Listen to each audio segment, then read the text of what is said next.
we should warn you that we are going to be mentioning Christmas possibly more than once in the next 10 minutes or so, because our guests today are here to talk about an unmissable evening of Manx Christmas tradition with collaboration from the island's finest in classical, folk, brass and choral music, as well as a sprinkle of humour and drama added to the mix. David Kilgallon, you were very much behind this event and have sort of really been championing it. Where did the idea actually originally come from?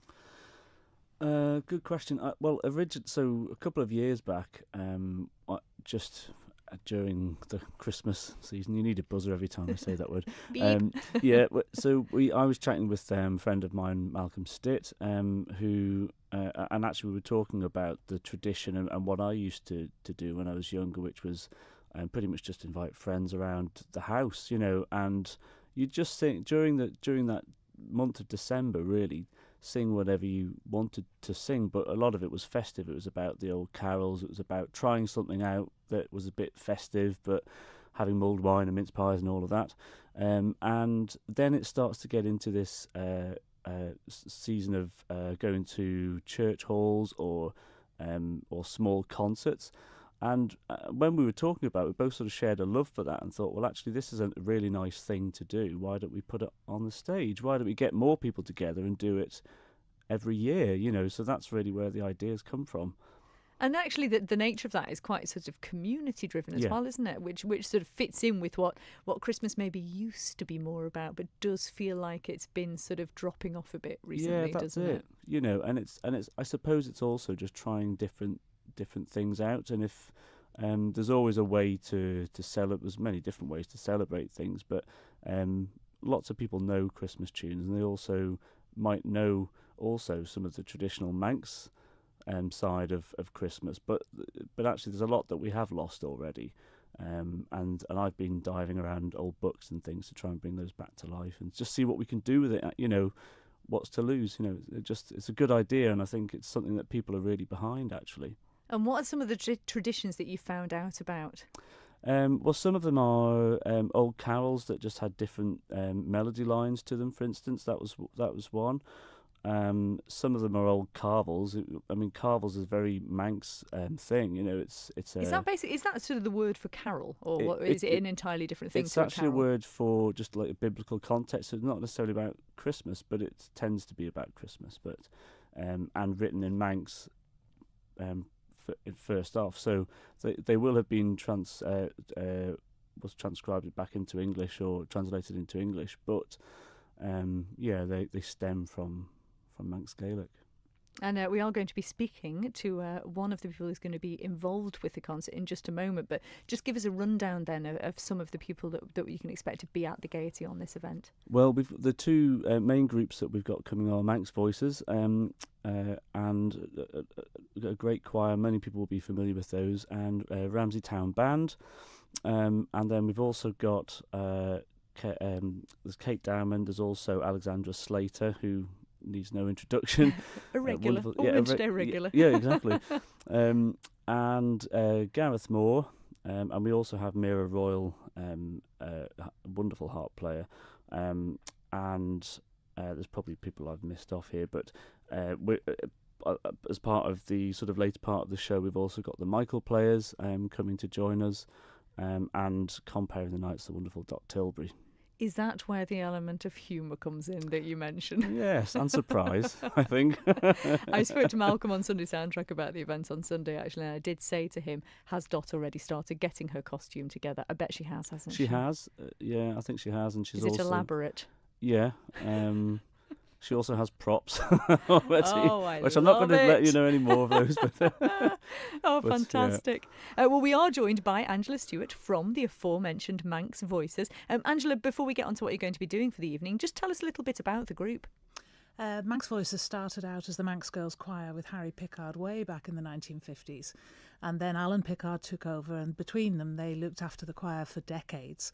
But after Alan retired, we actually thought we were going to have to fold completely, and those who were still in the choir, including me, were very sad. And someone said, well, will you conduct it just while we find someone else? Well, that was in 2003, and I'm still here. But I do love it. It's a great group of women, great age ranges, and they're all very passionate about the music that we sing. So I love being part of it. So what is your background then, and had you done anything like this before? Well, no, I'm an English graduate and I was an English teacher.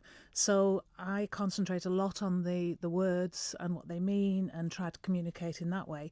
But I've always sung. I learnt piano as a child and played various folky instruments when I was in my teens and 20s. And then I did conduct a singing group at Stagecoach Theatre School for a short time. So I had a little bit of experience conducting, but I just learnt on the job. Go to YouTube, ask people I know, and I learnt from having been in the choir and being conducted by Alan Pickard, really. So, and David, that's no mean feat, though, is it? I mean, you know what it's like trying to sort of lead a group of people like that. It's difficult, isn't it? It is. It's hard, and I think but like you say, you find various ways of learning things and growing as a group or a band, and you do that together and find your own path. And when I first started, there were only, I think, 12 people in the choir, and now we have an active membership of about 40. So we must be doing something right, because people like being in there. Our membership is closed. We can't take any more people in. And it is still all women? Yes. And is that for a specific reason in particular? Would you consider allowing men in if there even was space?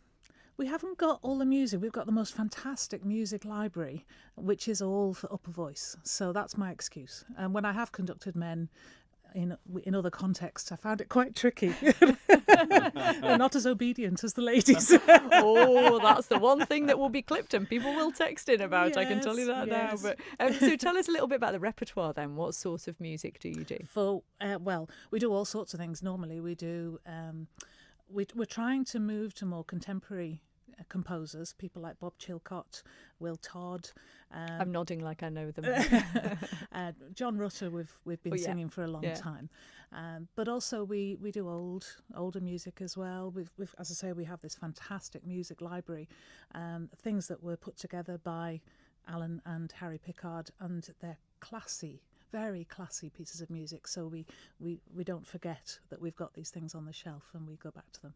So with regards to Winterfest then, how has it worked between the two of you? Who's been sort of suggesting what the song should be? Well, we both met, didn't we? And sort of in the early days, just to sound it out really, and started to compare.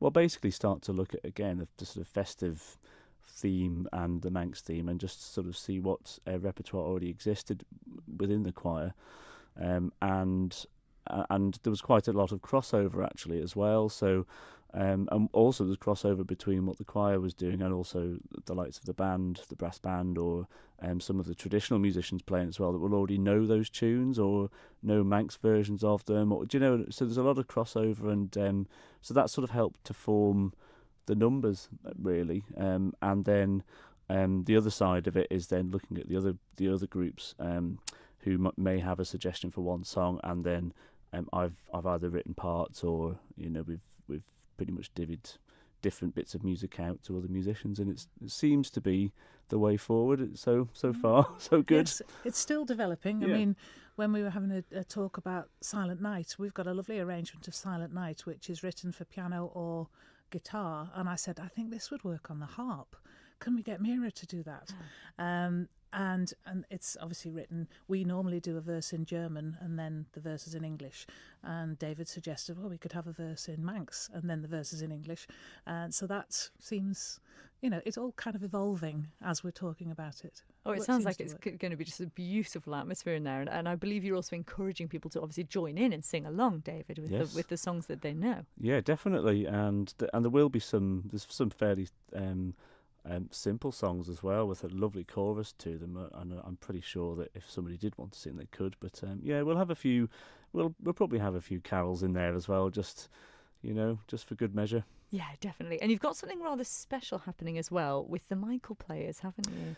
Yeah, and again there's a strong tradition on the Isle of Man that I grew up with actually, which was to perform the White Boys play, usually in the streets of Peel again, or Ramsey. Or at Arbury. I did it at Arbury. Did you? Yeah, and Jen did as well. There yeah. you go. So it's and it's been done loads, and there's loads of versions of that. But we sat down with the Michael players and said, it'd be great if you could put your slant on this, really, from all of the theatre works that they've done, which is, again, it's really unique stuff that they do. And we had a listen to it last night, and it's going to be great. It really is a good piece of work. So look forward to that.